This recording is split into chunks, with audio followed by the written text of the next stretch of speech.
Welcome. I'm Elizabeth Hongeller, the Division Leader of Bioscience Division at Los Alamos National Laboratory. At the laboratory, we recognize that climate science is a key component of national security. The people of our country will only be safe from harm if the earth that we live on is healthy and thriving. That is why our scientists are working every day to understand how drought and wildfire are affecting our planet and how to develop new technologies for renewable energy. Through Frontiers in Science, the Los Alamos National Laboratory Fellows bring you conversations with leading researchers whose work benefits the nation and our communities here in northern New Mexico. In this program, Dr. Taraka Dale will be sharing with you our work on how to deal with the global plastics pollution problem and where we all go from here. Enjoy. What is the BOTTLE Consortium? So BOTTLE stands for Bio-Optimized Technologies for keeping thermoplastics out of landfills in the environment. It's quite a mouthful, so hence BOTTLE. BOTTLE is a multi-institutional consortium, and it is, as mentioned, funded by the Department of Energy. And we have two primary goals. One is to develop technologies that help solve our current plastic waste problem, and to develop new plastics for the future that can be much more recyclable than the ones we have today. How did you get involved in this type of biochemistry? Well, for about the first 10 years of my career, scientific career, I was actually doing a different type of biochemistry, which I liked a lot. But when I moved to LANL, I really got to see what opportunities there are here for truly interdisciplinary science, and also the opportunity to work on more applied and really big picture problems. And I love that. And when I was a postdoc here, I had an opportunity to work on a bioenergy project. And pretty much since then, I've been pretty hooked on areas of science that focus on renewables. So why is Los Alamos National Laboratory working on this particular issue? Los Alamos fits in this space for a couple of different reasons. The first is that working on renewable products actually fits into our mission space. So this area is part of our energy, climate, and materials mission areas. So that's relevant. We also have a new initiative this past year called the National Security Life Sciences Initiative, and this work fits into a couple of the grand challenges noted in that area as well. And then finally, this is a really huge global problem, and we like to work on big, important problems. So let's stick with that for a second. Can you give us an idea of how big of an issue plastic pollution is? Plastic is part of our everyday lives. It's part of the world of convenience, but what it leaves behind is a very big issue. What's the scale of it? Yeah, it's big. So anyone who's been watching the news at all in the last handful of years has been hearing more and more about how plastics are an issue. And it's true, plastics are extremely convenient. We use them in everything all day long, and it's really hard to get away from them. But they are in our oceans. That's something that we've been hearing about, obviously, in the news a lot.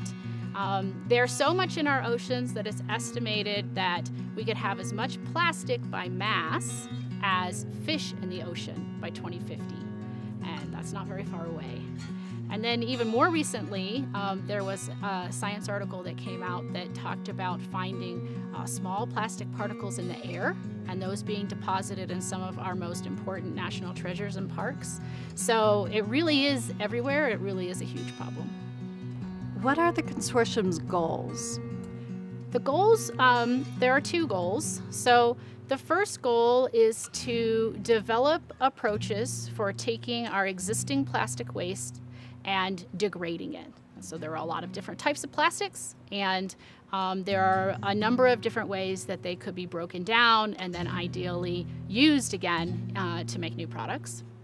This is a very similar concept to recycling, only we want to do it better than how it's done today. And then the second goal is to design new plastics. So some plastics today cannot be recycled. You look at the number on the back and you're like, oh, this has to go in the regular trash. And so we want to design replacement polymers that can go into our plastic products that are what we call infinitely recyclable. And so these, ideally, you can break them down and rebuild and make something new again over and over and over. So tell me about your work specific to this. It involves smart microbial cells. Can you explain that? Yes. So smart microbial cell technology is basically a set of biological tools that we have brought together to be able to develop a new process. So that sounds super vague, but it's true because this technology can actually be applied to a bunch of different things.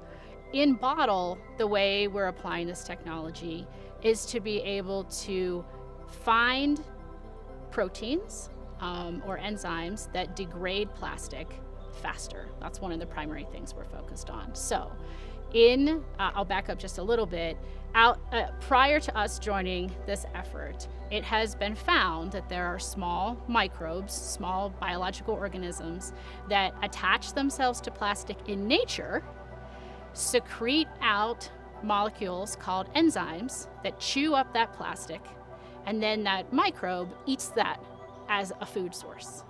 And so we want to harness that and use it to intentionally degrade plastic waste. And those, the challenge with just using what is out there in nature is that it's really slow. Mm-hmm. So the advantage of the smart microbial technology is that it allows us to make changes in those microbes and in those enzymes and screen really quickly which ones are working. And what makes the microbial technology smart is that it's called something called a sensor reporter system. So there's this analogy that I've been thinking of where if you're backing up your car and it has a sensor on the bumper, and so you may be looking, or maybe you're looking in your camera, but you can tell when you're about to hit something because the sensor reports back to you with a light and a beeping sound, right? And the closer you get, the light may stay the same, but the beeping sound gets louder. And so that's a sensor reporter system. And what the smart microbial cell technologies do is they sense when the chemistry that you're interested in is happening, and then they report back to us by glowing fluorescent green. And so we have this really cool visual way. You can literally shine a special light on these cells and see the ones that are working better will glow a brighter green.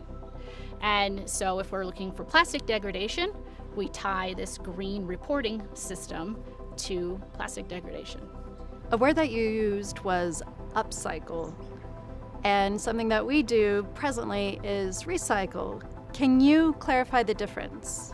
Yeah, so actually most recycling is actually what's called downcycling. So downcycling, to start, is just taking some product and then turning it into something else, and that something else has less value. If you were to sell it, you would have to sell it for less than what you started with. And most recycling does that actually. So whatever plastics that come out of a recycled process have less value, their properties are less valuable than what we started with. And so you have to make something that's of less interest commercially. So even though we call it recycling, it's actually downcycling. Upcycling would be the opposite. So you have something, after you use it, you turn it into something that's more value. And so this is not a real example, but a fancy example might be like, I'm going to take my plastic water bottle and turn it into Kevlar or something, something very high end and important. And so, so that's upcycling. In the case of something that would be truly recycled, you would get to make the same thing that you started with. And in that case, that's more of a circular system or a circular economy. A circular economy versus, say, recycling is just the concept that none of your products go to the landfill, and all of your products get used again. So what we're in right now, for the most part, is called a linear economy. You mine your resources, you make your product, buy the product, use the product, discard. One straight line. But in the case of a circular economy, ideally you would use your product and then recycle it, and then you would be able to use it again and it would have similar value. Where are you and your team in the process of developing this? What's happening with this work right now? So a number of the other partners have actually been working in this space for a few years. LANL only really officially started experiments about a year ago, but in spite of that, we've actually made some pretty great progress. So with the smart microbial cell technology, we are starting to develop those sensor reporter systems to recognize those degradation products that we're most interested in, and that's still ongoing. And then another area of research that we actually brought in specifically for the bottle program that was developed here at LANL is called a technology called split GFP, which is another green fluorescent protein type of technology, but just applied in a really different way. And within that part of our project, we have actually recently got some really exciting data that indicates that we have actually been able to potentially speed up some of these enzymes. So it's too early to really talk about, but very exciting preliminary stuff. You won an R&D 100 award for this, and congratulations. With research and development, there's usually a commercial component, a going-to-market component. Is that something that is in the works for you? Yeah, we have filed some patent applications around the technology. We definitely have started working with some companies to apply the smart microbial cell technology to help them with their particular challenges. There's another national lab consortium that has a specific fraction of its funds carved out to work with companies, and so in that space is where because that's been going on a little longer, where we've had a chance to work with some companies. Bottle is definitely in discussions with a variety of commercial entities and want to bring them in as partners, and we're really hopeful that in that case as well that people will be interested in partnering with us on what we're doing. Let's take a look at your R&D 100 award-winning smart microbial cells. For ages, biocatalysts have been used to help bread rise and produce cheese. Biocatalysts are enzymes or entire microbial cells that enhance the rate of chemical reactions. Today, in a growing $10 billion market, biocatalysts play critical roles in the production of food, pharmaceuticals, specialty chemicals, renewable energy, and environmental cleanup. Without biocatalysts, these bioprocesses cannot be performed efficiently. Each chemical reaction or set of reactions requires its own specific and optimized biocatalyst to help transform molecules into a final product. So for example, a biocatalyst that works well for pharmaceuticals won't necessarily work well for renewable energy. Also, the time it takes to get from the need to the delivery of a biocatalyst, especially a new one, is too long to be practical. Any advance made to accelerate the approach for finding new biocatalysts or to streamline the materials used improves our overall discovery process. Biocatalysts transform simple building blocks into functional molecules, but it can take nature centuries to discover and perfect a biocatalyst for each specific task. The challenge for us is to find the needle in the haystack in a mere matter of days. From an astronomical number of possible variations, computational modeling can bring this down to millions of variations. Screening those is still a daunting task. Our smart microbial cell technology is really based on our custom-made sensor reporter gene circuit. This circuit is key to screening and detecting biocatalysts because it allows us to really speed up the isolation of the top performers from a large population of thousands to millions of strain variants. With that many variants to screen, our gene circuit makes that screening exponentially faster by causing the cells to self-report when they're making their target product. Based on the enzymatic activity, it can recognize the product and give you certain kind of visible fluorescence. And this fluorescence can be captured in certain microbial cell. When we couple the smart microbial cell technology With the high throughput capability of flow cytometry, we can quantify the cell's performance and then isolate the ones that are the best based off the fluorescence at the single cell level. With fluorescence activated cell sorting, we can screen 1 million variants of a biocatalyst in less than 3 hours. This approach for biocatalyst screening is the highest throughput of any of this type of technology on the market. And it's agile. We can develop biocatalysts for many different applications. We have been able to use microbes to convert glucose into muconic acid that goes in the manufacturing of nylon, and it is also being used for making of polyethylene terephthalate bottles. In collaboration with other national lab partners, we were able to use the smart microbial cell technology, and we set a new record for mucinate productivity in our platform microbe. The smart microbial cell technology directly detects rare gain-of-function mutations that are needed for biocatalyst optimization, and it does so at orders of magnitude faster than any other biocatalyst screening platform on the market. Another successful use is the development of catalysts to degrade pesticides for environmental cleanup and hazard reduction. Our method is simple enough for minimally trained staff to use, and it has the lowest consumption of reagents and labware than any other technology. We can screen 10 million variants using only a 1 milliliter tube of reagents. This new technology is a game changer in biocatalyst discovery and engineering, with benefits across industrial sectors worldwide.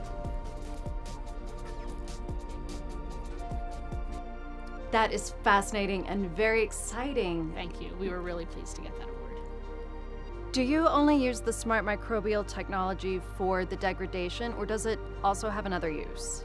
In this project, it also has another use. So ideally, we would have the degradation products from the plastic, and then they would be taken up by a microbe or cell, and then converted within the microbe, like a little factory, into another small molecule that can be made into the plastics of the future, or an upcycled product.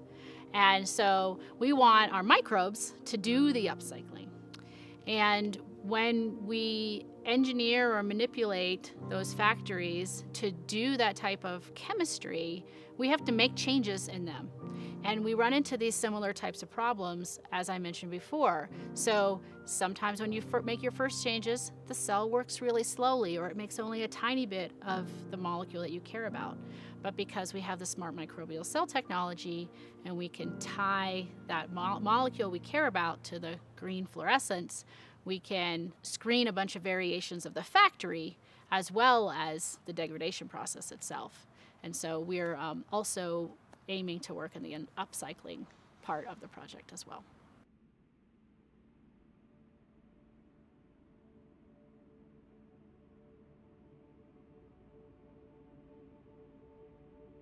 So as far as the carbon footprint, every solution that we come up with has the potential to have a different carbon footprint. And part of the project includes that type of analysis. So we both do what's called technoeconomic analysis, as well as life cycle or sustainability analysis. And so every technology and process that we develop in order to try to degrade plastics or make new plastics has to be analyzed by that team. And if it turns out that it has, say, a larger carbon footprint than just throwing the plastic in the trash, then we wouldn't pursue it. In terms of scale, what type of footprint does this have? That is a challenging one because, as we've mentioned, plastics are really everywhere. But because in our particular case, our approaches are focused on genetically engineered microbes, we envision this as sort of being like a tank type technology, probably pretty big ones, where you would have to bring the plastics in and have them degraded and then recycled or reworked within a factory style or waste treatment style facility.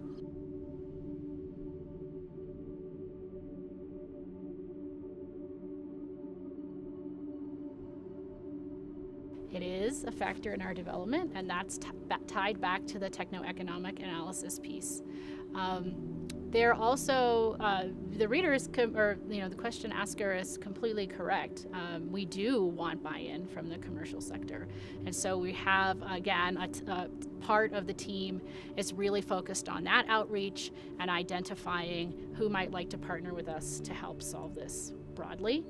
The other piece to that is the upcycling aspect. And so plastic is cheap to produce, and what you get out of it, again, if you recycle, if it doesn't have very much value, those companies are not as interested in reclaiming the plastic because it doesn't necessarily have value. But if you can upcycle it, and then that may motivate companies to want to get their plastic back so that they can turn it into something more valuable.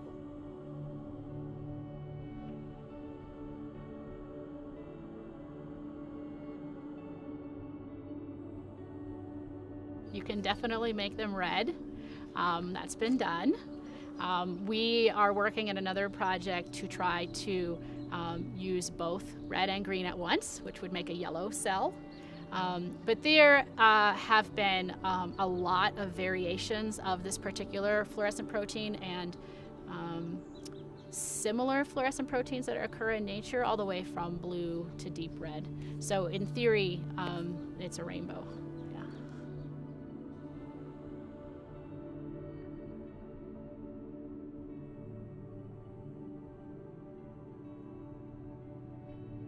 Well, it's true that there is a number of types of approaches for recycling plastics now. And I think that's a really great thing, because I think it's probably going to take a lot of different parallel approaches to solve such a big problem. The truth, though, is that current recycling is only about 6% or 9% of all plastics that could be recycled. So even though there are avenues for recycling, a lot of plastics still don't get recycled. Mm-hmm. So I think there's still a lot of room for improvement.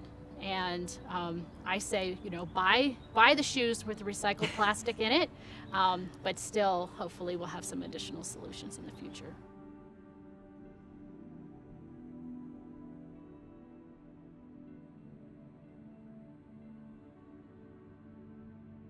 How long will it take to actually implement this and have an impact, right? I think it's going to take a while. I mean, we take this as a long-term perspective. The consortium, these types of consortium typically, have the opportunity, assuming we do well, to last nearly a decade. And so we have some 10-year goals focused on how, again, economic and sustainable our approaches can be, so that hopefully commercial entities will want to pick up our technologies. It's not really the government's place to scale up and make this happen everywhere. Our goal is to develop approaches that industry will want to pick up. So hopefully we will do that, and then that will be taken on. You work with the team. Do you want to give them a shout out? I do. Dr. Ramesh Shah has been a super huge collaborator in this. He is the one who's developed the smart microbial cell technology, coined the name. It's his expertise in computational protein design that allows us to apply these in different systems. Us together have helped develop some of the approaches and high throughput aspects to it, but in a lot of ways that piece is really his baby. Dr. Hao Nguyen is another scientist. She's the one working on the split GFP system, and so we are really excited to have her on the team this year. Both of these scientists are scientists in B division with me, bioscience division. And then we have 2 postdocs. Sangmin Shin just started about a year and a half ago, and then Shaunak Banerjee is the other postdoc that's working on the project. So, what happens next? Well, as I mentioned, we kind of just got started, so there's a lot to do. We've had some great publications come out of Bottle recently. In this last year, I really recommend that if people are interested, they go to our website. It's super simple. It's just bottle.org, and we're pretty regular about keeping up with highlights and papers, and all the partners' information is there, so you can see what individual institutions are doing. We also, in our case, Landfill hasn't published anything yet because we, in some ways, are just getting started. But yeah, the whole future is ahead of us in that way. So, pollution is such a big issue. What gives you hope? I get a lot of hope from people's interest in what we're doing.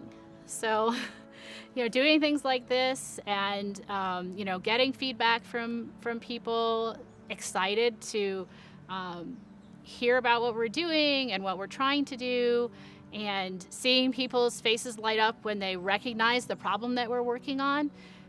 Those things are really exciting. And for me and for us, it's really important that the public cares about the work we do. It feeds directly into, honestly, having the funding to do it.